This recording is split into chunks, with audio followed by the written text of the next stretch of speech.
Hello there, I'm Jonathan Kydd, and I want to talk a bit about the brave people who start up chants and songs, the chant and song starters, because all chants and songs are started, aren't they? They just don't happen spontaneously. I mean, everyone isn't telepathically linked, not even Man U fans. They don't all burst into song at once. They're not a group of mind-linked zombies from an episode of something on the Sci-Fi Channel, not even Man U fans, or a whole series of people with a hive or ant mentality, like my mum's twin aunts who could order a pint in unison from opposite ends of a bar and went out with the same bloke for a year and he never noticed. They were Fulham fans. No, starting a chant is in fact a slow process. One person starts it, someone joins in, then it grows and grows, then it's a full-throated effort. That sounds simple, but if it was that simple, everyone would do it, but everyone doesn't, because there are hidden terrors with starting a chant. There's always the spectre of horrible failure hanging over you, and I have seen strong, grown,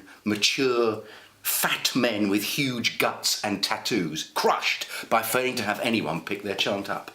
It can be as humiliating as realising you've forgotten to wear your lucky trousers. No, worse, any trousers at all. As humiliating as having to walk the girl you took to the dance for your first date ever, who got off with some older, taller bloke from school. You had to walk her to her parents' car because you asked her out in the first place. And I speak from experience, her name was Caroline Pike and I was 14, and thank you for listening to me, as I think it's given me some closure sharing with you. Anyway, mind you, some chant starters are hard.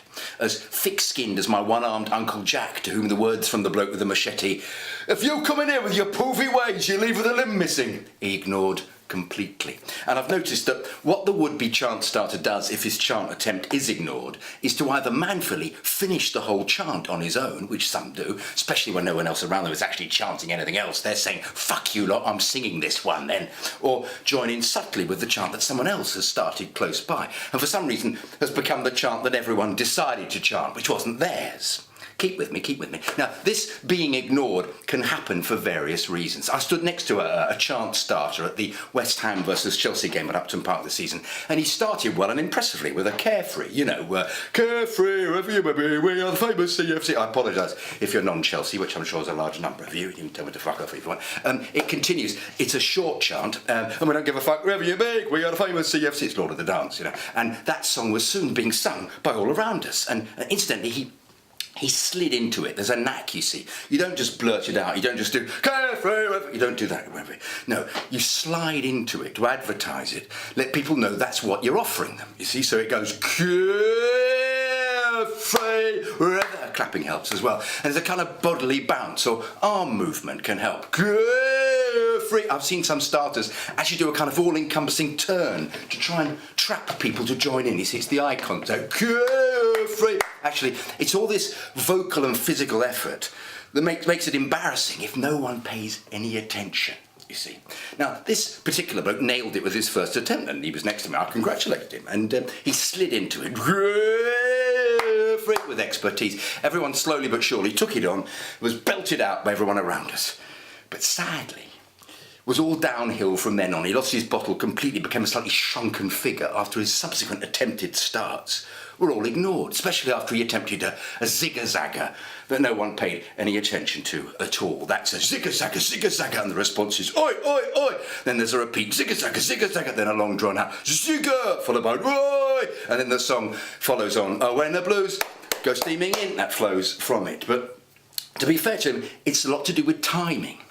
When you start a zigga-zagga, zigga-zagga, oi, oi, oi, just as you do, an incident occurs on the pitch, like a near miss or a dirty foul or the lino giving the throw to them when it was clearly your team's, you could be drowned out by the surrounding reactions. And you're not quite sure as the chanter whether to start it again. Well, in fact, you don't. You just fade away with it. Now that is a skill in itself, to start a chant and then not to carry on with it. You just let the "whoa," or "you dirty bastard," or "Lino, you're a fuckwit," or the group burp of dismay, "Whoa!" and it's a sort of growl, isn't it? "Ah!" around you. Whatever's being shouted out around you, you let that take over. And if necessary, shout out something yourself to give the impression you actually hadn't started the chant in the first place. In this instance, it would go, "Zigga-zagga, zigga-zagga, oi, oi, oi, ref, get hold of him! Oi, Boamorte, you dirty bastard!" Or even just, "Oi, oi, oi!" for example, making the oi sound as if you're looking at the pitch, something on the pitch. A perfect segue, so as not to look as if you'd actually started one that no one paid any attention to.